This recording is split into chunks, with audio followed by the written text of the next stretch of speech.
నమస్తే, welcome to VS talks. Dear friends, మనది లౌకిక రాజ్యం. ఇక్కడ ఏ మతాన్నైనా విశ్వసించవచ్చు, ఏ మతాన్నైనా ఆచరించవచ్చు, ఏ మతాన్నైనా నమ్ముకోవచ్చు, ఏ దేవుడినైనా పూజించవచ్చు. అలా జరుగుతూ ఉంటుంది. కానీ అవి జరుగుతున్నప్పుడు వాటికి కొన్ని నిబంధనలు ఏర్పరచడం జరిగింది.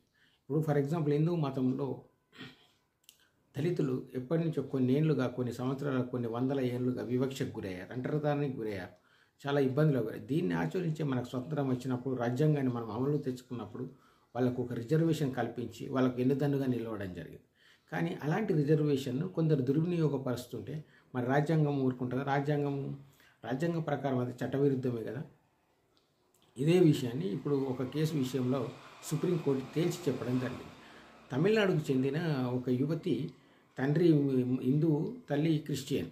అయితే తను చిన్నప్పటి నుంచి కూడా క్రిస్టియనిజం ఫాలో అవుతూ బాప్టిజం తీసుకొని తను ఒక క్రిస్టియన్గానే ఎదిగింది.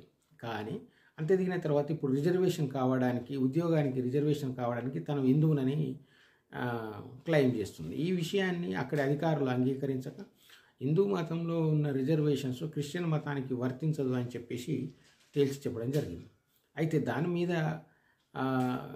మీద తమిళనాడు హైకోర్టుకి చెప్పినప్పుడు తమిళనాడు హైకోర్టు కూడా అదే చెప్పింది. నీ విశ్వాసం నీది ఉన్నప్పుడు, నువ్వు చిన్నప్పటి నుంచి క్రిస్టియన్ ఫాలో అవుతున్నప్పుడు నీకు హిందూ మతంలోని రిజర్వేషన్ వర్తించదు అని చెప్పేసి, దీని మీద సుప్రీంకోర్టుకి వచ్చినప్పుడు సుప్రీంకోర్టు కేటగిరికల్గా వెల్లడి చేస్తూ, రాజ్యాంగం అనేది ఒక బడుగు బలహీన దళితుల వర్గాలకు ఒక హెల్ప్ చేయడానికి ఆ రిజర్వేషన్ కల్పించబడింది తప్ప, నువ్వు ఒక మతాన్ని ఆచరిస్తూ ఇంకో మతంలోని రిజర్వేషన్ పొందడం అనేది అది జరగకూడని పని అని చెప్పేసి కేటగిరికల్గా తీర్పు చెప్పడం జరిగింది.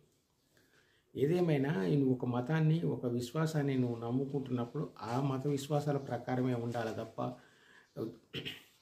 ఉద్యోగ రీత్యా లేదంటే రిజర్వేషన్ రీత్యా ఒక మతాన్ని, నా ఆధ్యాత్మిక రీత్యా, నా వ్యక్తిగత రీత్యా ఇంకో మతాన్ని ఫాలో అవుతామంటే అది భారతదేశంలో అది చెల్లదు. రాజ్యాంగ ప్రకారం కూడా పూర్తి విరుద్ధం. సో ఇదే విషయాన్ని సుప్రీంకోర్టు చెప్పింది. దీని మీద మీ అభిప్రాయం ఏమిటో చెప్పండి. ఈ వీడియో మీకు నచ్చినట్టయితే లైక్ చేయండి, షేర్ చేయండి. ఇలాంటి మరిన్ని వీడియోల కొరకు సబ్స్క్రిప్షన్ చేయడం మర్చిపోదు. Thank you.